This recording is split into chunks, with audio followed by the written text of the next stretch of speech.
Alright, yeah, and welcome back to some more Magic Duels with our Golgari Sacrifice subscriber deck. So, without further ado, let's get into the game, shall we? See you there. And we're in, and we're on the draw. This is a pretty decent hand. We have a sacrificial creature, we have ways to sacrifice him, we've got ways to bring him back, and we've got removal. And every colour we should possibly want. There's one of our combo pieces. Let's just lead off with a swamp. Our opponent is blue, and he is rank 18, called Nick Baldwin. 06. Mono blue. Interesting. Well, potentially mono blue. Could be... is it artifacts, maybe? Or it could just be mono blue control. We're going to find out soon enough. Let's get a carrier thrall out there and start getting some damage in. So we actually have our full combo in our hand now, which is awesome. We just need to build up a sufficient board. So it looks like it's going to be artifacts. Okay. Interesting. So we'll play our lands, and I think we likely want to bone splinters away the Espazoa, because it's going to be able to keep bouncing the vial, and that means that he's going to get card draw that we just can't keep up with. So we'll kill that, sack that. Unfortunately, somewhat means we can't do anything else. We can pulse on his end step though and get it straight back and gain 6 life. As long as he taps out anyway. He's got another one. That sucks. Well, we're going to get our thrall back in 6 life. Excuse me.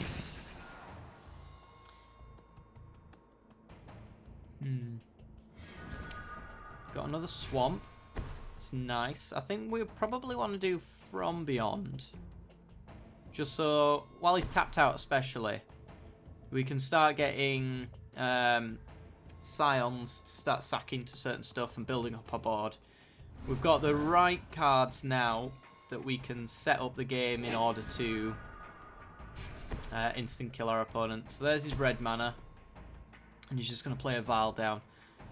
It is a disadvantage that gets the card draw, but at the same time he's sinking a lot of mana into it. Can't attack alone. 2-1. Okay. He's got another one. So now he can bounce that instead to sink less mana in, but still, in order to maintain this Espazoa, he's got to spend a lot of his finances, as it were. Okay, what do we get? We get a Scion and another Husk. Okay, well, I think we want to Thrall, and that leaves us with 2 mana left. And then we can... Did we play our land drop this turn? Don't remember. Well, we're going to provide a block for these guys, and we'll chump if necessary, and then we can Altar's Reap as well if it turns out to be a bad idea. So we'll pass the turn over. What's he going to bounce? Likely the vial. Yeah.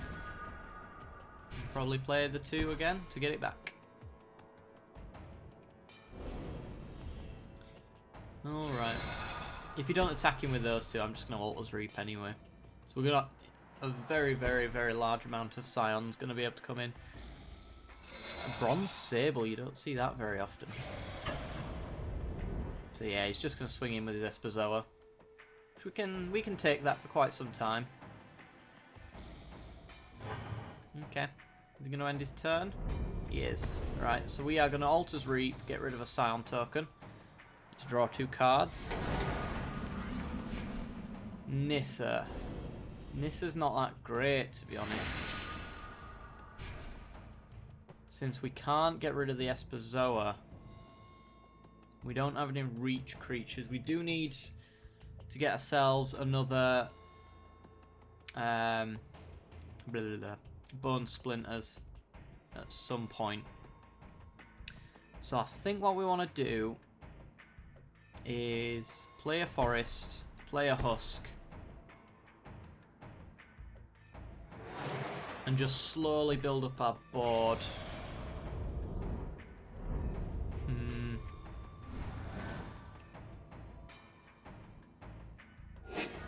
It's a tricky situation we're in at the moment.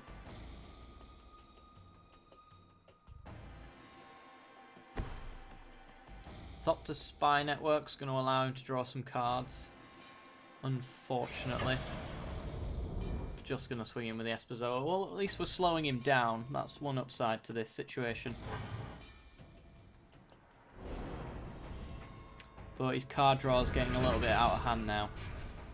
We don't actually have any enchantment or artifact removal. Altar's Reap's nice though. So we will Altar's Reap, sack a Scion, draw 2 cards. Westvale Abbey is good. And Blisterpod. Westvale Abbey means that next turn, in theory, we can get Ormondal. Yeah, because we've got 5 mana. Sweet. And that'll allow us to block the Espezoa, which means he'll be needlessly playing some of his artifacts to only get them bounced, and he won't be able to get his way through. Hopefully that ends up helping us out. Then again, he does get his Thopter tokens per turn now, so he's doing the same as our From Beyond in a nutshell. Chief of the Foundry hurts, but it's not the end of the world. We can afford to block with our Blisterpod and our Carrier Thrall, since we'll get them back anyway. But we do need that Ormondal now. I think that's very important.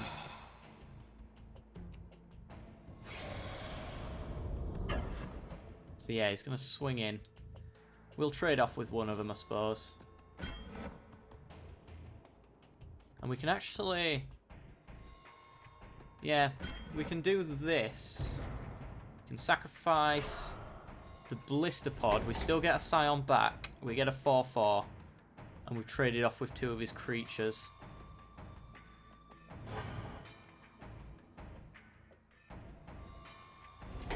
So we'll still be at 5.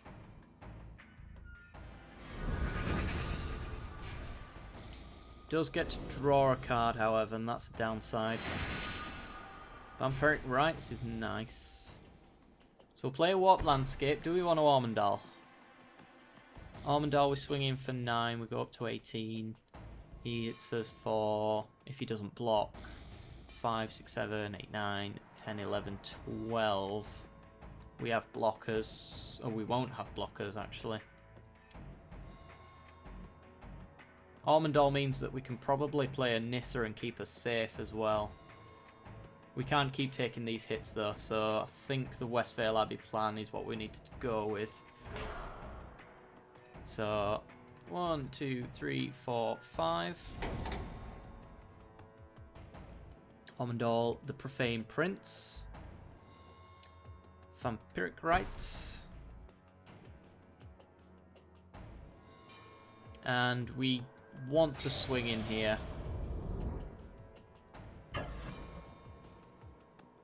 Yeah, I think we want to swing in. So he's going to block, which means he does less damage on the swing back, which is awesome. And we go up to 18. He gets a Thopter and he has to bounce one. It's likely going to be the Alchemist Vial. Got to bear in mind that that Vial can stop Ormondal blocking or attacking it for 1 turn. And he also has a Thopter Foundry, so he's got a lot of advantage over us, unfortunately.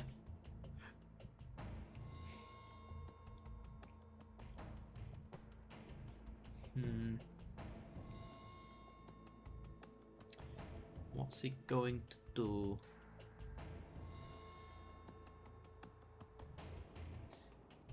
Yeah, he can stop us attacking or blocking, but we have the ability to make our creatures unblockable as well with the Rogue's Passage. So I could even make Ormondal a 10/8, and then it'd just be 2 turns of unblockable attacking. But then again, He has a vial. He's let his... Oh, he hasn't let his guard down now because he's got the foundry. Okay. Swinging in for 7. He's leaving a Thopter back like he's forgotten that he's got a foundry. Or he doesn't plan to use it.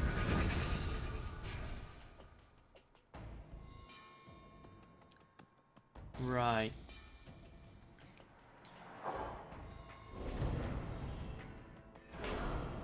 He's gonna do it right now. That suits me to the ground.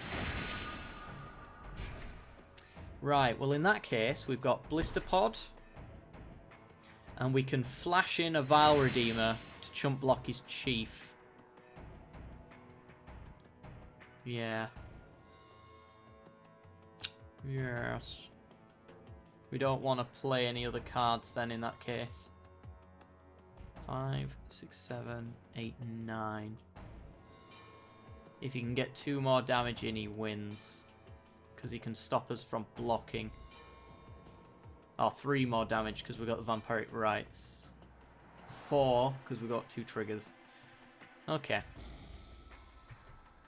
Right, well let's pass the turn then in that case.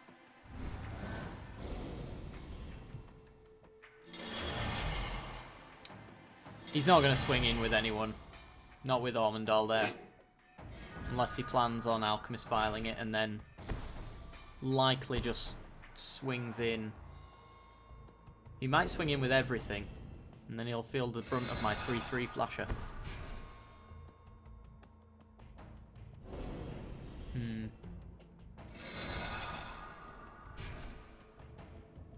We're in a lot of trouble.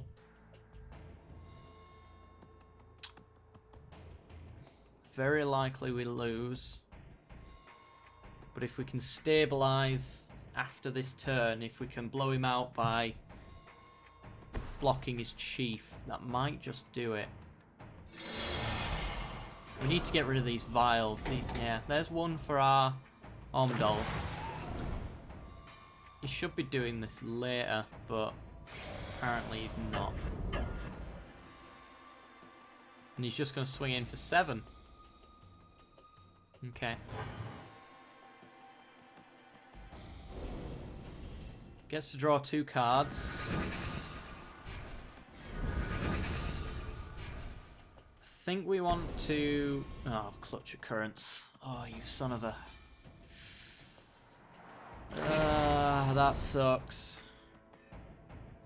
That really sucks. We should have probably flashed in the Vile Redeemer, actually. But I think we're dead anyway.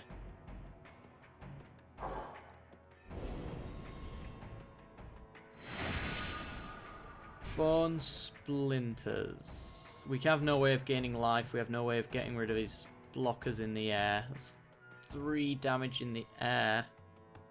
I think we can survive. Just briefly. So let's Nantuko Husk. Bone Splinters killing his Esperzoa. No, not his Yeah, he's... No. No, we can't win, can we? We're Bone Splinters that. Killing our Blister Pod. Getting back a Scion. We're still just dead in the air. Ah, that sucks.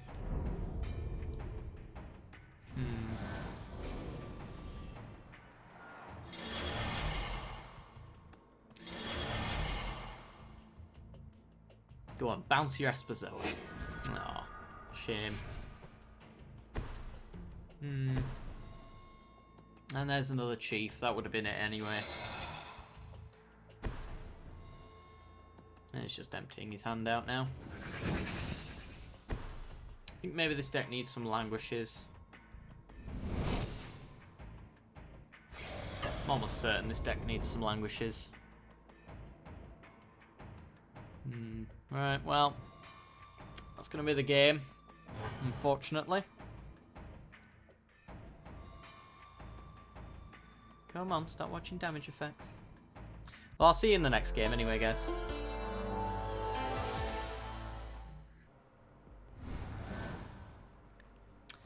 We're in. And on the draw. This is... it's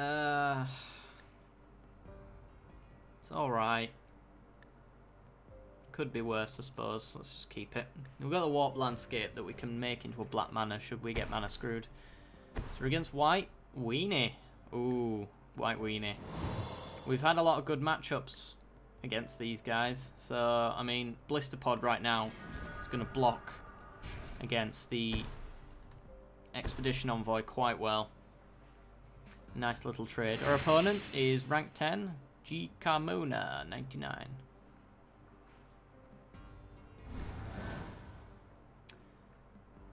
So another white mana, I'm guessing, and then into Topan Freeblade or the Lieutenant, one or the other.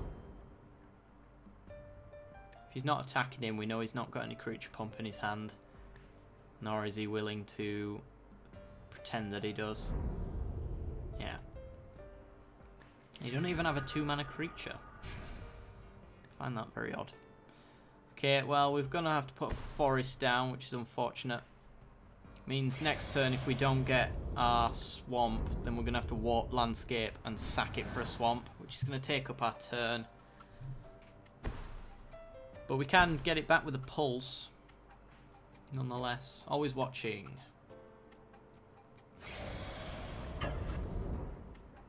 Okay, I'm going to take 3 here. No need to preserve our life total just yet. Since we do have the pulses, we have 12 life in our hands, so can add that onto our life total. Why with all the green mana? Right, well, I'm going to pass the turn over then. And we're just going to have to sack this warp landscape for a swamp. It's green-white. Ah. So he's got renown cards in there then. Not entirely white weenie. Hope against hope. Gives his human first strike and +1/+1 for each other human? Each other creature. Okay. It's attacking for 4 now. It's fine. We'll keep letting it through. And then I'm just going to sack this for a swamp. I'm going to sack this for a swamp. I'm going to sack this for a swamp. And I'm going to get ignored 3 times in a row by the game. Sack it for a swamp. Thank you. Get ourselves a swamp. We can now put Carrier Thralls in its way. And a Bone Splinters. Nice.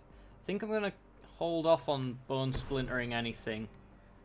Because I want to see if he's going to stick as many enchantments on this as possible. Maybe he gets a bit out of control. We also got to remember that in his current colours, it's kind of hard for him to get through. He could wild size his creature to get through our blockers, but we're going to be able to do this for quite some time. Expedition Envoy again. Okay. This time I will block because it is 5 damage. And we're getting quite low. There's nothing hasty we're going to expect, but... Okay, so we'll throw a Blister Pod in the way.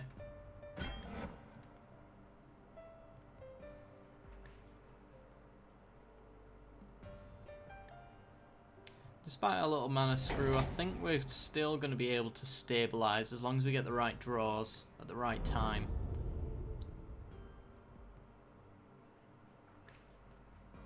So if we play Carrier Thrall, we need 2 mana left over. I'm not really sure what we want. A Rot Shambler's good. Rot Shambler's probably what we want. Okay, well now chumping is profitable enterprise for us.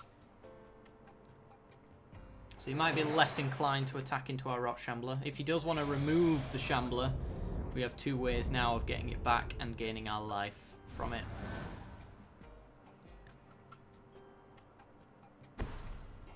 Westvale Abbey. Okay. Bear that in mind.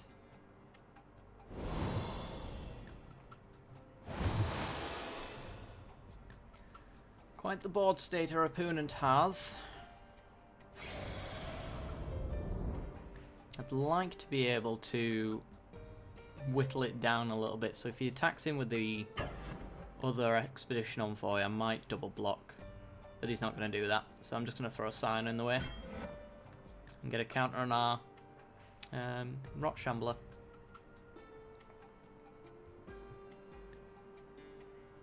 Sweet. We have a Bone Splinters whenever we need to use it. So if he does get up to his creature amount, he's only got one card in hand. And apparently it's not 4 mana. Or he's just not using it. So we'll have to see. Nantuko Husk. Do we want to do that? Or do we want to just keep putting thralls in the way? No, I think we'll put the Husk down. We'll take a turn off pulsing, because I don't think he can kill us this turn. And we can just keep chumping. With a sack outlet, we can actually start doing it ourselves. So we can make Rot Shambler, in theory, a 3, 4, 5, 6, 7, 7 in theory, which isn't enough to get past this envoy, but it's enough to stop everything else. Okay. This is getting a bit crazy.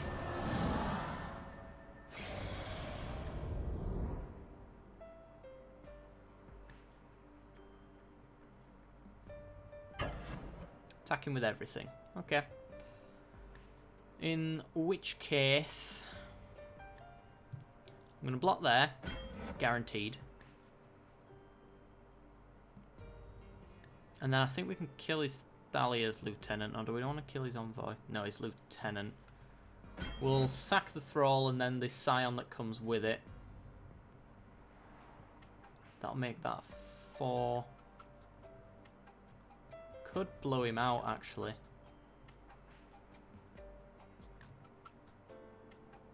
Yeah, let's try this plan. So we're gonna sacrifice the thrall. Makes that 4/4. Makes that 3/3.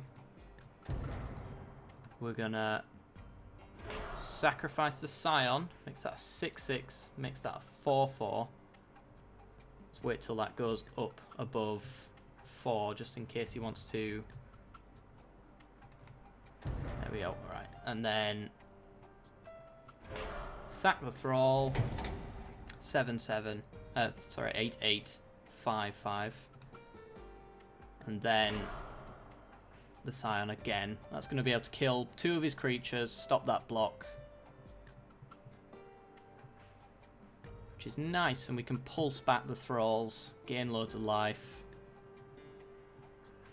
Bone Splinters away, his biggest one. That was a lot in resources on our part though. So pulse the thrall.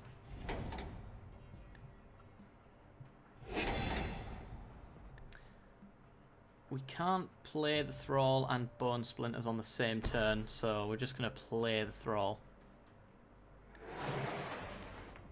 And then pass the turn. Once we can Bone Splinters away the expedition envoy, we can start attacking him with the Rot Shambler without much fear. We do need a Rogue's Passage at some point though. Or even a Altar's Reap to start getting a little bit of card draw going.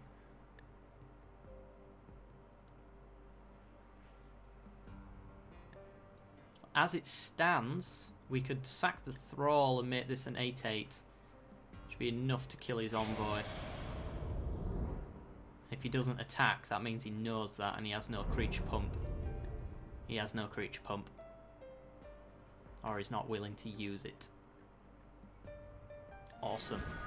And there's an Altar's Reap. Sweet. Right, well, in that case, let's... We can't do this at instant speed, so we want to kill his envoy now. with the Thrall, make that 7/7. Altar's Reap, draw some cards. Yeah. So kill the Envoy. Sack the Thrall.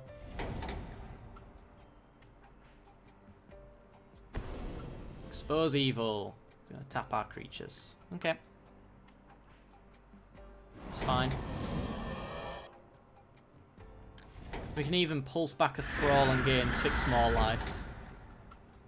But I think what we want to do is, when he attacks in, we're going to block with the Scion, Altar's Reap, sack the Scion. We're going to sack his Clue. So this is the kind of board state that we really wanted. This is our stabilised state. Oh, Reprisal. Alright, well in that case, Altar's Reap. Sack the Rot Shambler. We're going to pulse back the Rot Shambler. Or even Baloth it back. Oh, the options. Oh, the options. It's probably best to pulse it back. Make use of the Scion that we may block with. Timberland Guide. I'm going to put one counter on itself. Or no, on the other guy. Which we have a Bone Splinters for if it gets out of hand again.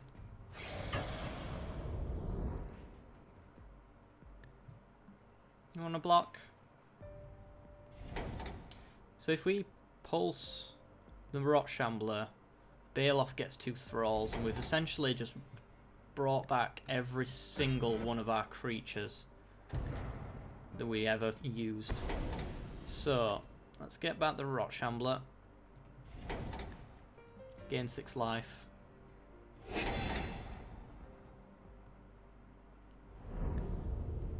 Fortunately, we're not progressing our board, which is one thing that we need to start doing very soon. Another Baloth is awesome, though. Okay, well, Baloth. This could have him just concede at this point.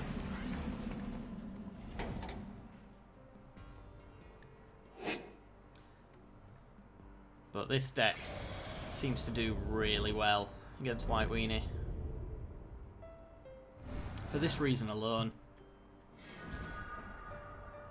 They've got no way of getting past our defences except for with Nimbus Wings and stuff like that. And if the Nimbus Wings a creature, we just Bone Splinters it the turn after.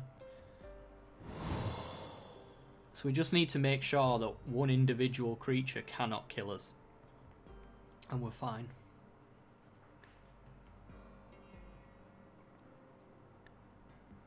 And of course, he does have his Westvale Abbey, though. That would be a one individual creature that would be able to kill us, because Bone Splinters won't be able to touch it. So we have to bear that in mind at all times. That he can potentially get to 5 creatures whenever he wants. He can't this turn, though. Macabre Waltz. What's even left? Just a blister pod. Okay. Well, let's Rot Shambler and then double Thrall, I think, and then we'll attack him with a Husk and see how he blocks. Because we could even Macabre Waltz some of these Thralls back. So we're going to attack him with the Husk. He's going to take a lot of damage if he doesn't block.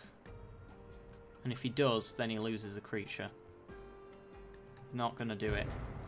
Right, well, we are going to sack the Thrall. Let's wait for him to go to 4. We don't want to go too high, though, in case he's got a Reprisal in his hand. But we'll sack the other Thrall. We can get them back with a Baloth, that's what I'm thinking. So, little swings here and there. Should be fine. But that's 6 damage.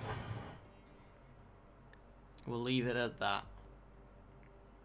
Baloth can get back those Thralls. We can do exactly the same again.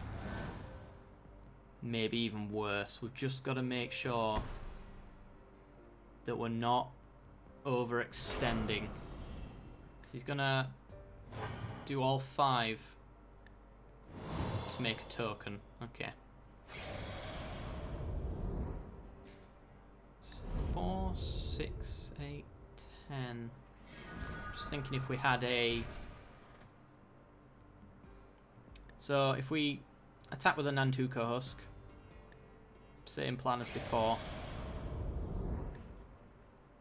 Actually, if we Nantuko Husk and Rot Shambler, we can threaten to sack our entire board away, and Baloth can just get back the other Baloth. So how does he block? He's going to block there, so we're not going to sack for that reason.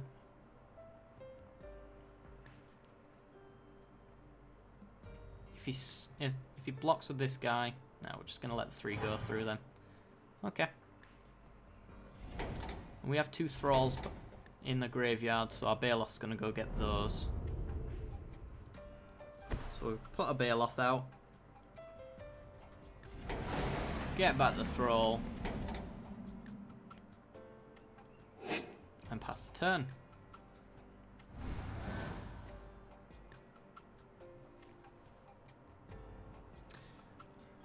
So,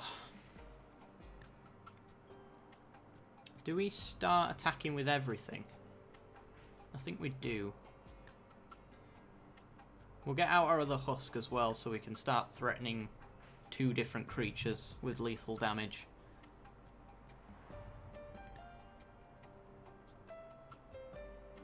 But we're at 25 life now, so I mean, he has been holding a card in his hand for a very long time. There it is, it's an always watching. Okay. Complete and utter safety and perfect knowledge on the board now. There is nothing our opponent can do that we couldn't anticipate. So if we get blown out for any reason, it's our own damn fault. So, with that in mind, Blistapod. Do we want to Nantuko Husk and carry a Thrall? I think.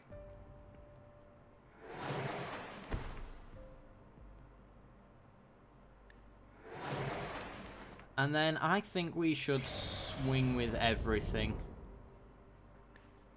So if we swing with everything, he blocks there. That's his only one. He has one good block. And then maybe he blocks there, but we sack in our place. Yeah, I think we're going to attack with everything. Take this opportunity.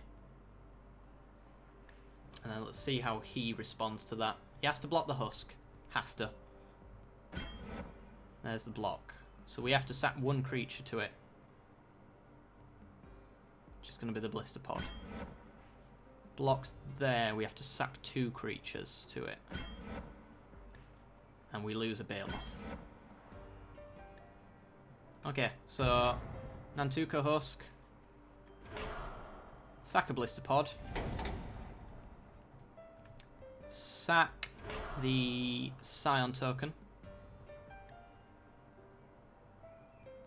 We lose 1 creature, he loses 2. And we deal 2 damage. But we have a superior board state now.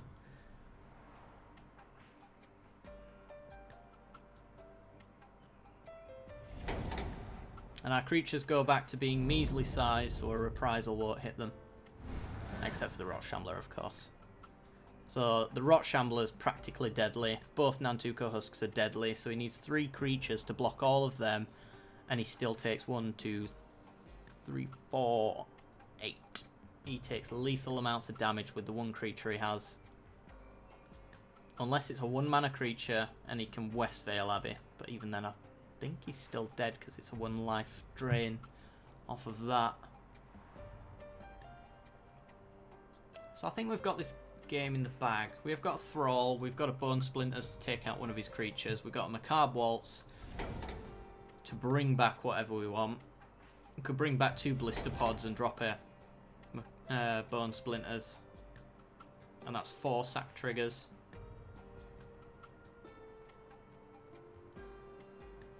Which makes some very, very big husks and rotting funguses. Or fungi.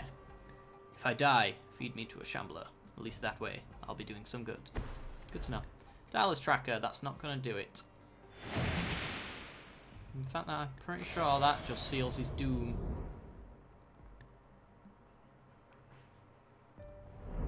Yup. Alright. Well, that's 2 thralls. So, play a thrall. Play a thrall. We can probably just win right now, can't we? Bone Splinters. Kill his biggest creature. Sack a summoning 6th thrall. Makes that 7/7. Swing in for death. Where does he block? And do we still win? Has to be block, block, block, otherwise he dies.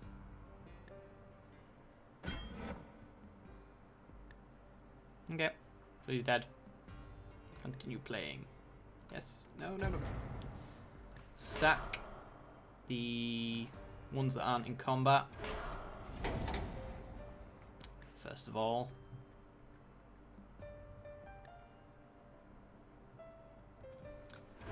Sack that one. Sack the blocked ones.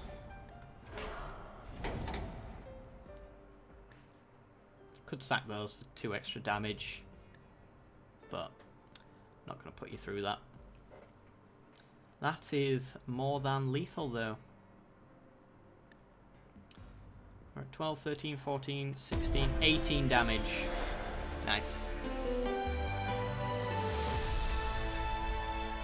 Thanks very much for watching, guys. If you've enjoyed the content, then be sure to leave a like. If you've loved the content, then be sure to subscribe. And if you're not quite sure, stay for the end card, see the rest of the content I've got to offer. And as always, I'll see you next time.